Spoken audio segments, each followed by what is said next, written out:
Gaza युद्ध भड़काने लगा।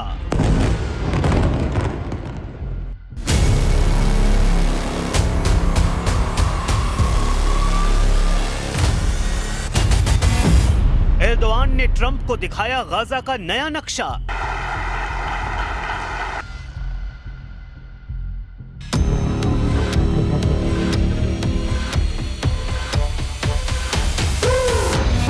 अब अंकारा मिसाइल से जलेगा इजराइल। इतनी कोशिशों के बाद इजराइल हमास का बारूदी टकराव रुका, लेकिन तुर्की के राष्ट्रपति एर्दोआन को यह बर्दाश्त नहीं हो रहा। नेतन्याहू से दुश्मनी की सनक में एर्दोआन ने फिर से गाजा में बारूदी बिसात बिछा दी है।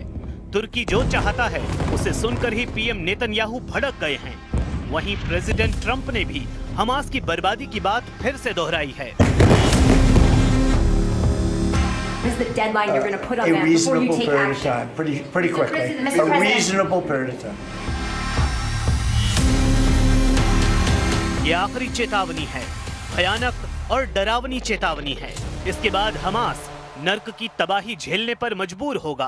दावा प्रेसिडेंट ट्रंप ने किया है। ट्रंप ने ऐलान किया कि गाजा में अब इजराइल नहीं, अमेरिका के बम फटेंगे। अमेरिकी B-2 बॉम्बर से धमाके हो सकते हैं। अमेरिका के जंगी बेड़े गाजा का नक्शा तक मिटा सकते हैं।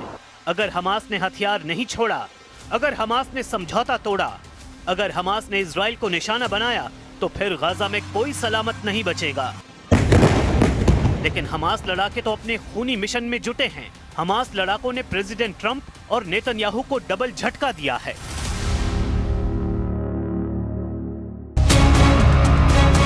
हमास का खूनी नरसंहार देख दहल गए ट्रंप। 52 लाशें बिछाकर हमास लड़ाकों ने गाजा पर कर लिया कब्जा।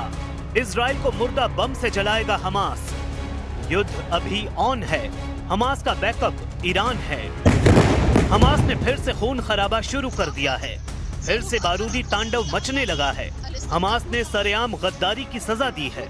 हमास ने 1-2 नहीं 52 को मौत के घाट उतार दिया है। हमास ने नेतन्याहू और ट्रंप के लिए नया वॉर ट्रैप बना लिया है। हमास के हाहाकारी बदले ने ट्रंप के होश उड़ा दिए हैं। प्रेसिडेंट ट्रंप इस कदर गुस्से में हैं कि उन्होंने पहली बार अमेरिका के गाजा युद्ध में सीधी एंट्री की धमकी दे डाली है। ट्रंप ने ये तक कहा कि अगर हमास ने हथियार नहीं छोड़े तो अमेरिकी हथियारों से हमास का सफाया होगा। We want to disarm, and they will disarm, and if they don't disarm, we will disarm them. And it'll happen quickly and perhaps violently. Trump ने हमास का हॉरर वीडियो जब से देखा है, उनका दिमाग गर्म हो गया है। हमास लड़ाकों ने गाजा पट्टी में गद्दारी के आरोप लगाकर 8 लोगों को सरेआम गोलियों से भून डाला है। हमास की खूनी सनक के वीडियो ने नेतन्याहू की टेंशन भी बढ़ा दी है। वीडियो में हमास लड़ाकों ने 8 लोगों को बुरी तरह से पीटा। बाद में इन लोगों की आंखों पर पट्टियां बांधकर सड़क पर घुटनों के बल बिठाकर गोलियों से छलनी कर दिया। ट्रंप ने हमास के कत्लेआम को गाजा में गैंग वॉर का नाम भी दिया है।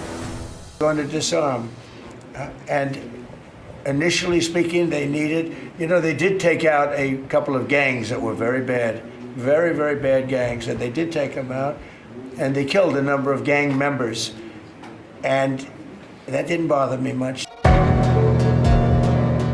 इजराइल डिफेंस फोर्स के गाजा पट्टी से जाने के बाद से हमास ज्यादा से ज्यादा इलाके पर कब्जे में जुट गया है। हमास ने दगमूश कबीले के साथ भिड़ंत में भयानक हमले किए हैं। इजरायली मीडिया नेटवर्क येनेट न्यूज की रिपोर्ट के मुताबिक हमास लड़ाकों ने दगमूश कबीले के 52 लोगों को मार डाला है। हमास के नए हमलों के बाद इजराइल ने आरोप लगाया है कि लड़ाका ग्रुप युद्ध विराम समझौते की शर्तों का उल्लंघन शुरू कर चुका है। हमास ने इजरायली बंधकों के शवों में धोखाधड़ी की है। गाजा पीस प्लान के मुताबिक हमास ने इजराइल को 4 मृत बंधकों के शव लौटाए थे। हमास ने मृतक बंधकों के जो शव लौटाए थे, उनमें से एक शव इजरायली बंधक का नहीं है। इजरायली बंधक बताकर जो शव भेजा गया वो गाजा के किसी आदमी का है। हमास की इस हरकत के बाद इजराइल ने तेवर सख्त कर लिए हैं। पीएम नेतन्याहू ने धमकी दी है कि अगर हमास ने समझौते की कोई भी शर्त तोड़ी तो ऐसी तबाही होगी जिसकी कल्पना नहीं की जा सकती।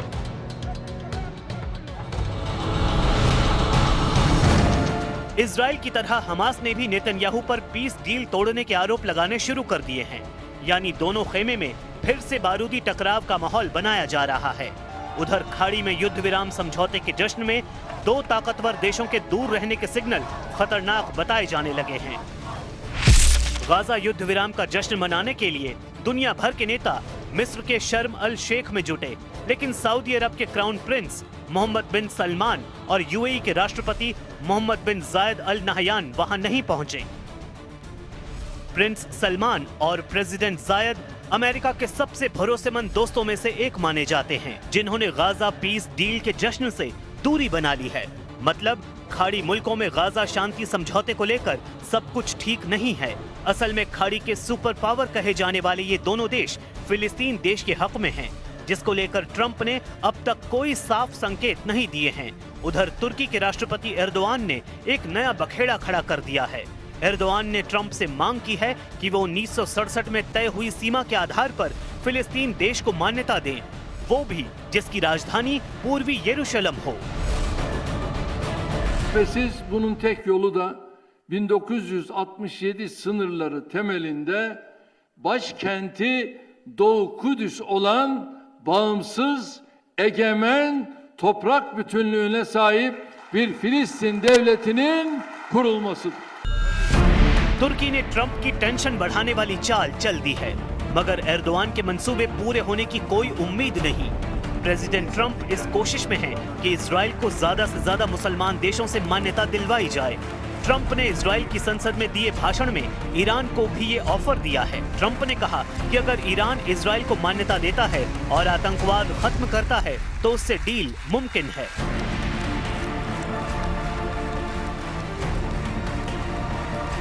To Iran, whose regime has inflicted so much death on the Middle East, the hand of friendship and cooperation is open. I'm telling you, they want to make a deal. That's all I do in my life. I make deals. I'm good at it. I've always been good at it. And I know when they want. मगर Trump के इस offer को Iran ने फौरन ठुकरा दिया है। Supreme leader Ali Khamenei की तरफ से ईरान के विदेश मंत्री अब्बास अरागची ने ट्रंप को जवाब दिया है। अरागची ने कहा कि वो इजराइल को कभी स्वीकार नहीं करने वाले हैं। मतलब सारे समीकरण भयानक युद्ध का इशारा कर रहे हैं। हमास का ताकत जुटाना हो, तुर्की का गाजा में दखल हो, प्रिंस सलमान की ट्रंप से नाराजगी हो या फिर ईरान का इंतकाम का ओपन ऐलान, सब ट्रंप के प्लान के खिलाफ हैं। Houthi chief Abdul Malik Houthi ने एक बार फिर से ट्रंप को धमकी दी है कि फाइटर ग्रुप शांति समझौते पर अलर्ट मोड में है।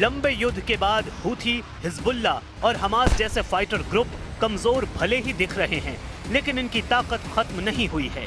ईरान से बैकअप मिलते ही लड़ाका ग्रुप विस्फोटक पलटवार कर सकते हैं। तेहरान से नए हमले का सिग्नल जब भी मिलता है, युद्ध का दूसरा राउंड शुरू हो सकता है।